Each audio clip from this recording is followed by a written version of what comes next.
नाज़िन पनो आकिर जे लुकमान महेसर पाड़े में मासूम नीगर सां ज्यादती कंदड़ जवाबदारनि जी गिरफ़्तारी लाइ वारसनि एहतिजाजी मुज़ाहिरो करे इंसाफ़ जो मुतालबो कयो आहे।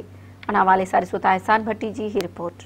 जी, पनवाकिल शहर में काशिफ अली मंगी सां ज्यादती कई वई आहे। अचो त खेसि वारसनि सां ॻाल्हि ॿोल कयूं ऐं पुछूं त इन सां इहो कीअं वाक़ियो पेश आयो आहे। कल ये शाम में आयो हुयो मांखे वठण, मांखे चई हल त कुकर तोखे मां ॾियां तूं धार हली। मां वरी वियुमि, मांखे चई मां दोस्त जे घर बीठा, वरी वियुमि मां वरी हेठि बाग़नि में वठी वियो। हुते मांखे वताईं दसे मां ई हाली हिक ॼणे मारण जी धमकी ॾिनी। सलमान शेख असांजे पाड़े जो आहे, उहो हुनखे दिलासा दिलासा ॾेई करे वठी वियो ऐं हुन सां ज्यादती कई अथईं ऐं असां अपील था कयूं त हिन सां इंसाफ़ कयो वञे। हीउ हिकिड़ो नंढड़ो मासूम ॿारु आहे, अॼु हिन सां थी आहे सुभाणे ॿिए सां थींदी। हीअ सिंध जे नाले ते हिकु नासूर आहे, सिंध जी सींदत नासूर आहे।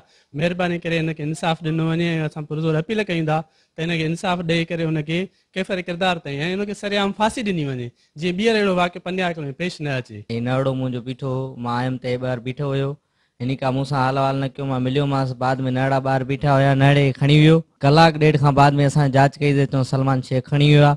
उन खां बाद में अधु कलाक खां बाद में नड़ो आयो, रोईंदो आयो, उन सां ज्यादती कयईं। उनखे मूंखे नड़े अची ॻाल्हि कई, जेकर तूं घर ॻाल्हि कंदे त मां तोखे मारींदुमि, हीअं कंदुमि हूअं कंदुमि। ॿार असांखे ब्लड वग़ैरह लॻल ई हर शइ, असांखे ज़ुल्म थियो आहे, नड़े मासूम सां ज़ुल्म कयो वियो आहे। असां पुलिस साईं हिकिड़ो हुनजो भाउ वठी वई आहे, उनखे वठी विया छो त ॿिए कंहिंखे न साईं। उहो ॾोहारी त कोन्हे, को कचे में रहंदड़ आहे, सिटी में रहे थो, जो पुलिस सां सचाई करे थो 5 मिंटनि में मिली सघे थो। पुलिस साईं चए थी असां गिरफ़्तार कयूंसि था, गिरफ़्तार कयूं था, पर हिन महिल को गिरफ़्तार न थी सघियो आहे। आला इदारनि हर कंहिंखे IG साहिब खे गुज़ारिश आहे, सिंध जे वज़ीर आला खे गुज़ारिश आहे त असांजे भाउ सां इंसाफ़ कयो वञे, असां सां इंसाफ़